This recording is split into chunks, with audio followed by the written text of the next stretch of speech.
오늘 우리가 읽은 이 로마서 5장 말씀을 가만히 보면 이제 1절부터 11절까지의 말씀은 우리가 지난 시간까지 보았던 로마서 4장과 이어지고 있음을 보게 되어집니다. 4장에서 어떤 이야기가 나왔죠? 아브라함이 언제 구원받았어요? 그가 하나님을 믿었기 때문에 구원받았나요? 하나님이 그가 믿기 전에 그를 선택하셨나요? 언제요? 그가 믿기도 전에. 그가 아직 죄인 되었을 때에. 아직 그 갈대아우르 떠나 하란 땅에서 아직도 우상을 만드는 직업을 가지고 있을 그때에 하나님께서 아브라함을 부르셨습니다. 어떻게 부르셨죠? 너는 본토 친척 아비의 집을 떠나 내가 네게 명령한 땅으로 가라. 지금 이 말씀의 연장선에 있습니다. 우리가 이 아브라함의 이야기를 기억하면서 오늘 5장 1절부터 11절까지 말씀을 보아야 합니다. 그래서 아브라함은 믿음으로 말미암아 그가 구원을 받았다 이야기하지만 그가 생긴 그 믿음조차도 누가 주신 거라고요? 하나님께서 주신 것이다 라는 것을 우리가 같이 나누었죠. 그런데 이 아브라함의 일생을 다시 한번 가만 보십시오. 아브라함이 하나님의 말씀을 붙들고 어디에 갔어요? 가나안 땅에 갔어요. 가나안 땅에 갔는데 그곳에서 벌어진 일은 무엇이었습니까? 기근이 있었어요. 그래서 아브라함은 당장 살아야 되니까 당장 삶의 그 문제에 치여서 그 기근을 피해 가나안 땅을 떠납니다. 하나님은 어디 있으라 말씀하셨어요? 가나안에 있으라 말씀하셨어요. 하지만 아브라함이 가지고 있는 그 믿음의 연약함 또한 그래서 내가 여기 있으면 죽겠구나. 지금 삶의 문제가 하나님 말씀보다 더 중요하게 되어졌죠. 그러니까 그가 그 땅을 떠났습니다. 그래서 어디로 갔어요? 애굽으로 갔어요. 애굽으로 내려갔더니 무슨 일이 벌어집니까? 그의 아내를 뺏길까봐 자기 아내를 누이라 이야기하고 그래서 정말 큰 일을 겪게 되어집니다. 그 사건 이후로 하나님께서 기적적으로 바로를 이제 위협하심으로 말미암아 그가 애굽 땅에서 빠져나올 수 있게 되어지죠. 그 사건으로 빠져나왔더니 그 다음에 무슨 일이 벌어집니까? 자기 조카 롯과 이제 분가하게 되어집니다. 본토 친척 아비의 집을 떠나 친척과 다 떠나라고 했는데 조카 롯을 데리고 왔었어요. 이 롯 때문에 또 문제가 생겨서 롯과 분리합니다. 그때 이 롯이 무슨 일이 생깁니까? 그 소돔과 고모라 땅을 선택해서 거기서 죽을 뻔합니다. 두 번씩. 첫 번째는 전쟁 때문에 죽을 뻔하고 또 한 번은 소돔과 고모라의 심판 때문에 죽을 뻔합니다. 아브라함이 그걸 또 건져냅니다. 그리고 그가 드디어 가나안 땅에 정착하지만 블레셋 사람들과도 계속해서 미묘한 마찰들이 있습니다. 그걸 인내하며 거기서 살아가는 거야. 이게 아브라함의 일생이에요. 아브라함이 가나안 땅에 정착했지만 아브라함은 가나안 땅에 정착해서도 어떤 취급을 받았나요? 이방인 취급을 받습니다. 왜? 같은 민족이 아니니까. 같은 민족이 아니니까 이방인 취급을 받습니다. 우리가 이 아브라함의 이야기를 보면서 오늘 말씀을 이렇게 보시면은 이 말씀에 그 은혜가 살아나게 되어질 줄 믿습니다. 오늘 말씀을 보면 6절 말씀에 우리가 아직 연약할 때의 기약대로 그리스도께서 경건하지 않은 자를 위하여 죽으셨도다 라고 말씀하고 있습니다. 이 말씀은 우리가 4장에서 보았던 말씀과 이어지죠. 아브라함이 그가 하나님을 먼저 믿었습니까? 아니면 하나님께서 그를 먼저 선택하셨어요? 하나님께서 그를 먼저 선택하셨죠. 그거와 마찬가지예요. 우리가 예수를 믿겠다라고 다짐해서 구원받은 게 아니라 이미 우리가 하나님과 원수된 관계에 있음에도 불구하고 예수님께서 우리를 위하여 어떻게 하셨다고요? 십자가에 못 박혀 죽으셨다는 거예요. 그러니까 우리에게 어떤 이쁜 구석이 있어서 하나님께서 이렇게 해주셨다가 아니라 우리에게 그런 면이 없지만 그럼에도 불구하고 우리를 사랑하셔서 예수께서 죽으셨도다. 우리를 위하여 죽으셨다. 그리고 우리를 죽으신 예수 그리스도의 그 십자가 사건을 통하여 하나님께서 우리를 얼마나 사랑하시는지를 확증시켜 보여주셨다라고 오늘 성경은 우리에게 이야기합니다. 여러분, 오늘 본문에서 이 부분이 정말 중요해요. 우리는 특히 이제 전도하다 보면 그런 이야기를 많이 듣게 되어집니다. 제가 너무 죄가 많고 부끄러워가지고 이 죄 좀 처리하고 제가 교회 나갈게요. 제가 아직 담배를 펴가지고 이 담배만 끊으면 내가 교회 나갈게요. 내가 술 마시면 너무 좋네. 내가 이 술만 끊으면 내가 교회 나갈게. 내가 술 마시면서 교회 다닐 수는 없잖아. 그러니까 내가 끊고 나갈게. 우리가 이런 이야기를 좀 많이 듣게 되어집니다. 그렇죠? 그런데 여러분, 우리가 죄가 없기 때문에 이 자리에 나온 것일까요? 죄가 없기 때문에 우리가 이 자리에 차지할 수 있게 되어진 것입니까? 아니요. 죄가 있지만 그럼에도 불구하고 우리를 이 자리로 부르시고 초청하셨어요. 우리를 그리스도의 자녀로 부르셨어요. 하나님의 자녀로 우리를 부르셨어요. 우리를 그리스도의 것으로 부르셨어요. 깨끗하지 않지만 깨끗하지 않은 우리를 손잡아 주시고 데려오셨어요. 그리고 우리를 씻기시고 고치시고 거기에 새 옷을 입히셨어요. 성경에 보면 그 천국잔치의 비유가 있지 않습니까? 거리 나가서 아무나 막 데려옵니다. 거지 이런 사람 상관없어요. 데리고 와서 씻기고 새 옷을 입힙니다. 마찬가지예요. 우리에게 하나님께서 정말 세상의 눈으로 봤을 때는 우리가 가지고 있는 이 죄악이, 하나님으로 봤을 때는 정말 그 더러운 죄악된 인간들이지만 그런 우리를 직접 데려오셔서 씻으시고 새 옷을 입혀주셨다. 아직 우리가 연약할 때, 아직 우리가 죄인 되었을 때에 우리를 택하여 주셨다는 것. 오늘 말씀을 제가 어떻게 볼 거냐면요, 가운데, 앞에, 뒤에를 볼 거예요. 이 순서를 잘 봅시다. 지금 제가 가운데 말씀드렸어요. 어떻게 되겠다고요? 우리가 아직 연약할 때에 그리스도께서 우리를 선택하셨어요. 그러면 선택받은 이제 우리는 2절, 믿음에 서 있는 이 은혜에 들어감을 얻었으니 하나님의 영광을 바라고 즐거워하느니라. 우리가 하나님의 은혜로 구원받았기 때문에 이제는 우리가 그의 영광 안에 같이 들어가 바라고 즐거워. 은혜로 말미암아 하나님께 나아가서 그 영광을 구하고 하나님을 만날 때마다 우리는 즐거움을 얻게 되거든요. 이것을 우리에게 이야기합니다. 어떻게 그것이 가능하게 되어질까요? 우리 같이 한번 3절, 4절 말씀 읽어볼까요? 3절, 4절 말씀입니다. 3절, 4절 시작. 다만 이뿐 아니라 우리가 환난 중에도 즐거워하나니 이는 환난은 인내를, 인내는 연단을, 연단은 소망을 이루는 줄 알미르다. 아멘. 여러분, 우리는 환난을 당하면 그것이 저주라가 생각되어지고 그것이 우리에게 있는 죄의 문제로 생각합니다. 물론 우리가 가지고 있는 그 죄와 연약함 때문에 환난이 찾아오기도 하죠. 아브라함이 가나안 땅에서 기근을 만났어요. 이거는 그의 잘못인가요? 그의 잘못과 상관없어요. 근데 그가 거기서 떠난 것은 그의 잘못이었죠. 그가 애굽 땅에 내려가서 거기서 자기의 아내를 누이라고, 물론 누이가 사실이기도 하지만 그것을 통해 교묘히 속이려고 했었던 것은 그가 잘못했던 것이죠. 그로 인하여서 그가 아내를 뺏길 뻔하지 않습니까? 여러분, 이런 환난의 시기가 우리에게 찾아옵니다. 아브라함이 하란에서 떠나서 가나안과 애굽을 거쳐서 다시 가나안 돌아온 이 모든 여정 가운데에 아브라함에게 환난이 없었습니까? 환난이 있었어요. 근데 아브라함에게는 소망이 있었어요. 무슨 소망이 있었습니까? 그가 환난을 당하고 고생했어요. 근데 그에게는 소망이 있었어요. 무슨 소망이 있었죠? 하나님께서 너에게 아들을 주실 것이다. 그리고 그 아들로 말미암아 내가 장차 큰 민족을 이루게 할 것이다.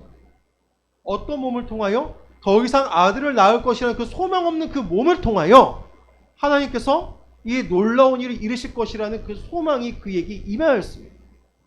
이 소망이 있으니까 환난을 당해도 그에게 무엇이 있어요? 인내가 있어요. 그리고 이 인내는 그를 어떻게 만듭니까? 점점 단단한 신앙인으로 만들어갔어요. 그리고 이 연단을 통하여 그는 계속해서 하나님의 소망을 바라봅니다. 그러니까 이게 그리스도인의 삶이에요. 우리는 환난을 통하여 무엇을 바라봅니까? 소망을 바라보게 합니다. 이게 우리 그리스도인의 삶입니다. 하나님은 아직 연약할 때에 있었던 우리를 구원하셔서 자녀 삼으셨고, 또한 아직도 여전히 연약함에 있는 우리를 환난과 인내와 연단과 이 과정을 통해서 우리를 어떻게 만드신다고요? 소망을 바라보는 존재로 만들어 주신다는 사실입니다. 그럼 이것이 어떻게 우리에게 능력이 되고 소망이 되어질까요? 먼저 여러분, 인내는 바로 하나님께서 우리에게 도움을 주시고 계시다는 증거입니다. 제가 이제 군대에 갔을 때 다시는 하라고 해도 못할 게 있어요. 진짜 이거는 죽어도 하기 싫은 게 한 가지가 있어요. 뭘까요? 화생방입니다. 화생방. 화생방이 뭐냐면 가스실에 들어가가지고 이 방독면을 벗어요. 저거 딱 들어갔거든요. 근데 훈련병이 뭘 알겠어요. 이 방독면 이 정화통이 뭔가 안 좋았던 것 같아요. 들어갔는데 방독면을 썼음에도 불구하고 이미 가스가 들어오고 있었어요. 와, 저는 견딜 수 있을 줄 알았거든요. 그게 들어오는 순간 눈물 막 나기 시작하고 콧물과 침이 나는데 방독면 안에서 이미 숨을 쉴 수가 없어요. 못 견디는 사람은요, 벌써 막 문에 뛰어가서 막 문을 잡고 흔들어요. 네? 이래요. 제발 나가게 해주세요. 군대에서 그거 안 되잖아요. 요 안 되잖아요. 그쵸? 제발 나가게 해주세요. 이러면서. 밖에 나왔습니다. 나왔는데 아직도 그 후유증에 이 팔하고 온몸에 다 따끔따끔거려요. 그게. 안 당해보시도 모르시는 거예요. 당해보시면 정말 괴롭습니다. 다시는 하고 싶지 않아요. 그거. 진짜 하고 싶지 않아요. 그런데 여러분, 이런 환난을 우리가 겪게 되어지면 어떻게 해요? 그 환난 가운데 우리가 즐거움이 있습니까? 없어요. 근데 예수 믿는 사람들은 어떤 환난이 온다 할지, 환난이 왔을 때에 이 견딜 수 없는 그 환난을 참을 수 있고 견뎌낼 수 있는 이유는 무엇이냐면 주님의 도우심이 우리에게 임하기 때문에 우리가 그런 것을 견뎌 나갈 수 있다는 겁니다. 여러분, 인간은 참으로 연약합니다. 우리의 육신과 우리의 정신은 참으로 연약합니다. 여러분, 진짜 우리 인간은 참으로 오묘한 존재죠. 그렇지 않습니까? 우리가 질병에 걸리잖아요. 그 질병에 걸린 이유 중에서 여러분, 호르몬이 눈에도 보이지 않는 그 양, 아주 미묘한 차이에 의해서 우리의 몸이 또 망가진다고 합니다. 그리고 우리에 나오고 있는 이 전기 신호가 뭔가 잘못만 돼도 우리는 기억도 못하고요. 뭐 그렇게 된대요. 우리 인간이 그렇게 연약한 존재들입니다. 사실 우리 인간 눈으로 봤을 때 정상적으로 살아간다는 것 그 자체가 사실은 날마다 기적이에요. 그렇죠? 여러분, 기계가 이렇게 잘 돌아가는 거 보셨나요? 70년 동안? 80년 동안? 이건 정말 기적입니다. 그런데 그런 우리가 인내한다는 것은 사실 하나님의 은혜가 임하지 않고서는 그것이 불가능합니다. 우리가 주기철 목사님 이야기를 자주 하게 되어지는데, 그 서대문 형무소로 이렇게 가게 되어지면 그 서대문 형무소 지하에 내려가면 고문실을 보게 됩니다. 여러분, 그 고문실 보면 정말 끔찍합니다. 막 손톱을 빼는 고문부터 시작해가지고 그 나무 상자에 들어가요. 근데 나무 상자에 다 못이 박혀 있거든요. 그 안에 들어가면 그 나무 상자 발로 막 찹니다. 주기철 목사님한테 했었던 그 고문의 이유가 무엇인지 아십니까? 신사참배하라는 거였어요. 근데 그분은 왜 그것을 끝까지 반대했습니까? 내가 우상 앞에 절할 수 없다. 그리고 이분이 특히 그 당시에 기독교계의 아주 중요한 분이었기 때문에 더더욱 이분을 더욱 못살게 굴었어요. 근데 그분이 그것을 어떻게 인내했습니까? 내게 주신 그 은혜 때문에 그가 그렇게 인내했어요. AD 1세기에 살았던 폴리갑이라는 교부가 있습니다. 이 사람은 세례 요한의 제자였어요. 이 사람이 90세가 넘는 나이에 마지막에 고문을 당합니다. 왜 고문을 당하냐면은 내가 예수를 믿는 것을 네가 부인한다면 내가 너를 고문하지 않고 깔끔하게 죽여주겠다고 그랬어요. 여러분, 고문당하는 게 좋을까요? 깔끔하게 죽는 게 나을까요? 차라리 깔끔하게 죽는 게 나아요. 고문은 정말 끔찍합니다. 특히 로마 시대 이 고문은 끔찍합니다. 근데 특히 90세가 넘는 노인이 그 고문을 당할 때에는 여러분 이 고문 기술자가 정말 악랄한 게요. 간당간당하게 살려줬습니다. 사람. 근데 이 폴리갑이 어떻게 얘기했는지 알아요? 폴리갑이 이렇게 말합니다. 주님께서 내 90평생에 한 번도 배반하신 적이 없는데 내가 어찌 내 주님을 배반할 수 있겠습니까? 폴리갑이 이렇게 고백했어요. 여러분, 그가 이렇게 고백할 수 있는 것은 그에게 하나님의 사랑이 임하였고 그 사랑을 믿는 그 확신과 그 인내의 믿음이 성령으로 말미암아 그에게 주어졌기 때문에 그런 여러분 우리가 환난 가운데 살아가지만 그럼에도 불구하고 우리가 믿음을 놓치지 않고 연약하지만 그럼에도 불구하고 내가 실수하지만 그럼에도 불구하고 계속 끊임없이 하나님을 바라볼 수 있는 것은 무엇이냐면 이미 나에게 은혜가 임했다는 증거예요. 내가 인내한다는 건 바로 이겁니다. 우리가 실수하지 않는다는 게 아니에요. 우리가 믿음을 지키며 살아가지만 실수하기도 하고 우리가 넘어지기도 하지만 그럼에도 불구하고 하나님을 끊임없이 바라보고 있고 내 마음에서 내가 이쯤 되면 내가 포기할까라는 생각이 올라오지만 그럼에도 불구하고 하나님을 바라볼 수 있고 그럼에도 불구하고 내가 연약하기라도 하나님을 바라보고 있다는 그것 자체가 하나님의 은혜가 나에게 임해서 내가 그 인내로서 하나님을 붙들고 있다는 사실입니다. 그래서 우리가 그 모든 과정을 통하여 연단받습니다. 우리가 욥기서를 통해서 봤듯이 그가 나를 오직 나의 가는 길을 그가 아시나 나를 단련하신 후에는 내가 정금과 같이 나아오리라. 이것도 우리에게 환난의 시기가 오죠. 그쵸? 네. 오늘 정월예보로 용화를 치면서 지나가는 소리가 우리 교회에서 다 이렇게 들어오지만 우리가 그럼에도 불구하고 하나님을 바라볼 수 있고 그럼에도 불구하고 하나님의 그 음성을 듣고자 하는 것이 다 우리의 연단의 과정이 되어진 겁니다. 이 연단이 무엇입니까? 단련하는 시기예요. 우리가 무언가 새롭게 되어지는 시기예요. 우리는 이 연단의 과정을 통하여 무엇을 봅니까? 하나님을 향하는 그 사랑과 그 소망을 바라봅니다. 그 천국 소망을 바라보는 것이고 하나님을 바라보는 거예요. 아브라함이 그 연단의 과정을 통해서 끝까지 나에게 자녀를 주시고 나에게 영원한 상급기여 주신 하나님을 그가 바라볼 수 있고 그것을 소망으로 그가 간직할 수 있었던 것과 같이 하나님께서는 우리에게 이러한 소망을 끊임없이 바라볼 수 있게 하신다는 사실입니다. 여러분, 하나님께서 이것에 대한 증거로 우리에게 십자가 사건을 주셨어요. 십자가 사건은 우리에게 주시는 구원의 능력이기도 하지만 또한 우리에게 주시는 구원의 증거이기도 합니다. 8절입니다. 아직 죄인 되었을 때에 그리스도께서 우리를 위하여 죽으심으로 하나님께서 우리에 대한 자기의 사랑을 확증하셨느냐.